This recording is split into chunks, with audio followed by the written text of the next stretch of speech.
আসসালামু আলাইকুম।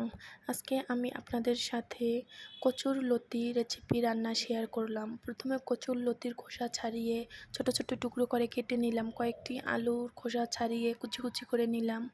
এরপর অনেকগুলো রসুন বেটেছি, চিংড়ি মাছ বেটেছি। এরপর একটি প্যানে তেল দিয়ে তেলের ভিতরে আদা রসুন বাটা দিয়ে ভালো করে ভেজে নিয়েছি। এরপর আমি সেই রসুন বাটাটা দিয়ে দিলাম। এর ভিতরে রসুন বাটা বেশি করে দিয়েছি, কারণ রসুন বাটা বেশি দিলে কচুতে কলা চুলকায় না। তারপর ভালো করে নেড়েচেড়ে এর ভিতরে কাঁচামরিচ দিয়ে দিলাম, চিংড়ি মাছ দিয়ে দিলাম। ভালো করে ভাজতে হবে। চিংড়ি মাছটাকে ভেজে সামান্য পানি দিয়ে এর ভিতরে হলুদের গুঁড়া আর লবণ দিয়ে নেড়েচেড়ে কষিয়ে নেব।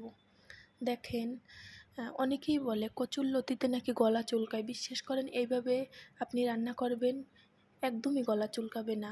আপনি এর ভিতরে দিতে পারেন একটু তেঁতুল বা লেবু, যার হাতের কাছে যেটা থাকে সেটাই দেবেন। আমার হাতের কাছে লেবু ছিল, আমি এর ভিতরে কয়েক টুকরো লেবুর রস দিয়েছি।